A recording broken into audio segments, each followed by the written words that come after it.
Hello and welcome to a new episode of our series Cheyenne Service Product. Many of you have the questions, what is the difference between the responsive mode and the steady mode? And today we want to give you the answer. Next to me is my guest Hawk Chait from Portland, Oregon. He's the founder and owner of Soren Tattoo. He's a tattoo artist for over 30 years now. He built his own tattoo machines for 18 years and he is the head of the Cheyenne US Repair Center. Welcome, Hawk, and thank you for your time. Thank you for having me, Richard. I'm glad to be here. So from a technical perspective, the difference is quite easy. The responsive mode offers you a tattoo machine that reacts to the skin condition. When the needle punctures the skin, the load for the motor rises and therefore the frequency drops. On the steady mode, the controller realizes the rise of the load and provides the motor with more power, and therefore the stitch frequency and hit keeps constant. So, Hawk, could you please tell the audience how you use those two modes in your tattoo process? Sure, I'd love to.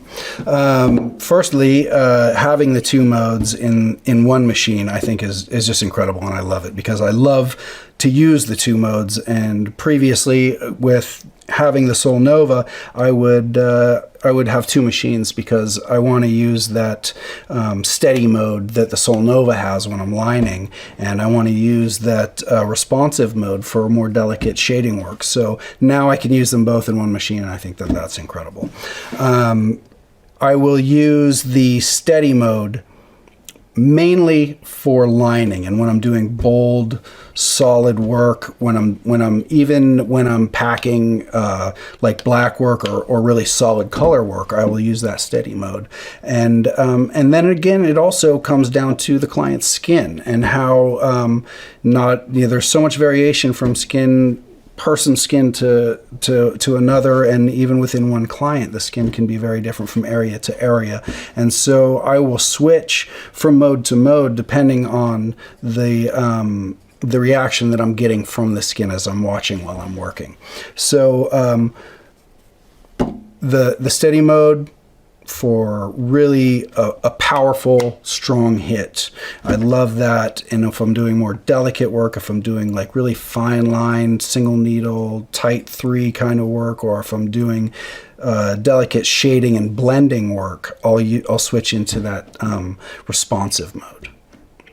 This sounds nice. So for all of you who want to know in which machines we would use which mode, it's written on our webpage, but all Hawks run in the responsive mode and all Sols run in the steady mode. Some of the Sols can switch between both modes. Here we have two examples, the Sol Terra and the Sol Nova Unlimited. And Hawk, could you please demonstrate the audience how to switch between the different modes? I'd love to. Cool. With the Sol Terra, it's so simple. We have your mode switch right here on the body of the machine. We have the 2 dots and the line, and you can switch the line, steady mode, 2 dots, responsive mode. And the way I like to think of this is the line for steady, which is the mode that I really love to use for lining, to remember that, line for lining, steady mode.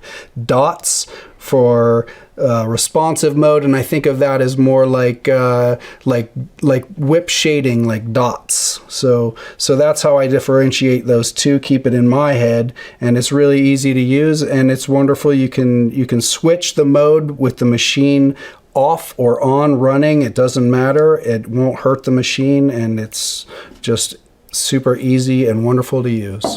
And then we have the Sol Nova Unlimited, and with the Sol Nova Unlimited we just have this single button that controls everything. It's the power button, it's the voltage, it's the steady and responsive mode switch. So we're just going to push that button for a second to turn the machine on, and you'll see both of these lights are lit up now.